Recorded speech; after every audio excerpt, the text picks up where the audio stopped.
ദളപതി വിജയുടെ ഗില്ലി റിലീസിന് എത്തുമെന്ന് പറഞ്ഞപ്പോൾ വലിയ ആവേശമായിരുന്നു ആരാധകർക്ക്. കോളിവുഡ് ഇൻഡസ്ട്രിയെ കൊമേഴ്ഷ്യലി പിടിച്ചു നിർത്താൻ അടുത്തിടെ നിരവധി ചിത്രങ്ങൾ റിലീസ് ചെയ്തിരുന്നു.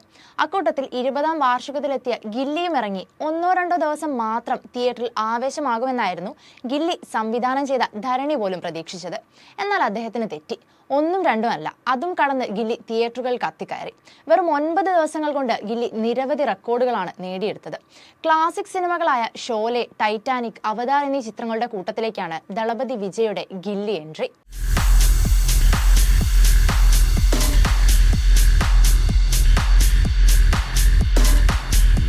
2004 ഏപ്രിൽ 17-നായിരുന്നു ധരണിയുടെ സംവിധാനത്തിൽ വിജയും തൃഷയും ജോഡികളായി ഗില്ലി റിലീസിനെത്തുന്നത്.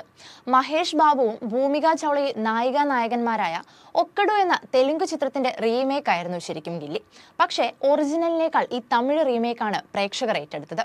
8 കോടി ബജറ്റിലെത്തിയ ചിത്രം അന്ന് 50 കോടി ക്ലബിലെത്തിയ വിജയുടെ ആദ്യ ചിത്രവുമായി മാറിയിരുന്നു. അന്നും റെക്കോർഡുകളിട്ട ചിത്രം ഇപ്പോൾ റിലീസിലും റെക്കോർഡുകൾ തന്നെയാണ് സൃഷ്ടിച്ചത്. റിലീസിന്റെ ദിനത്തിൽ തന്നെ 8 കോടിയാണ് ആഗോളതലത്തിൽ ഗില്ലി നേടിയത്. കോളിവുഡിൽ ഈ വർഷം ഇറങ്ങിയ ചിത്രങ്ങളിൽ കളക്ഷനിൽ 4ാം സ്ഥാനത്താണ് ഗില്ലി. അതായത് ക്യാപ്റ്റൻ മില്ലർ, അയലാൻ, ലാൽ സലാം എന്നിവയ്ക്ക് ശേഷം. ഇവ 3 പുതിയ ചിത്രങ്ങളാണെന്ന് ഓർക്കണം. 2000-ന് ശേഷം ഇന്ത്യയിൽ റിലീസ് ചെയ്ത ചിത്രങ്ങളിൽ ഏറ്റവും കൂടുതൽ കളക്ഷൻ നേടിയ സിനിമ കൂടിയാണ് ഗില്ലി. 20 വർഷങ്ങൾക്ക് ശേഷം എത്തിയ ഗില്ലി 9 ദിവസങ്ങൾ കൊണ്ട് നേടിയത് 20 കോടിയാണ്.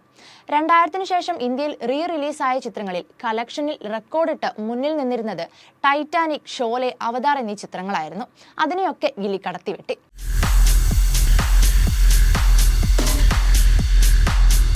2012 ഫെബ്രുവരിയിലാണ് ലോക ക്ലാസിക് ചിത്രം ടൈറ്റാനിക്കിന്റെ 3D വേർഷൻ ഇന്ത്യയിൽ റിലീസ് ചെയ്യുന്നത്. അന്ന് 18 കോടിയാണ് ചിത്രം നേടിയത്. ജെയിംസ് കാമറൂണിന്റെ സംവിധാനത്തിലെത്തിയ ചിത്രം ഇന്ത്യയിലെ ആദ്യത്തെ റിലീസിൽ നേടിയിരുന്നത് 55 കോടിയായിരുന്നു. പിന്നീട് 2012-ൽ റിലീസ് ചെയ്ത ജെയിംസ് കാമറൂണിന്റെ തന്നെ അവതാറും 18 കോടി നേടി. പിന്നെ തൊട്ടടുത്ത് നിൽക്കുന്നത് 1975-ൽ ഇറങ്ങിയ ഷോലയാണ്. രമേഷ് സിപ്പയുടെ സംവിധാനത്തിൽ ധർമ്മേന്ദ്ര, അമിതാഭ് ബച്ചൻ എന്നിവരൊക്കെ വേഷമിട്ട ചിത്രം ആദ്യ റിലീസിലും മികച്ച വിജയമായിരുന്നു.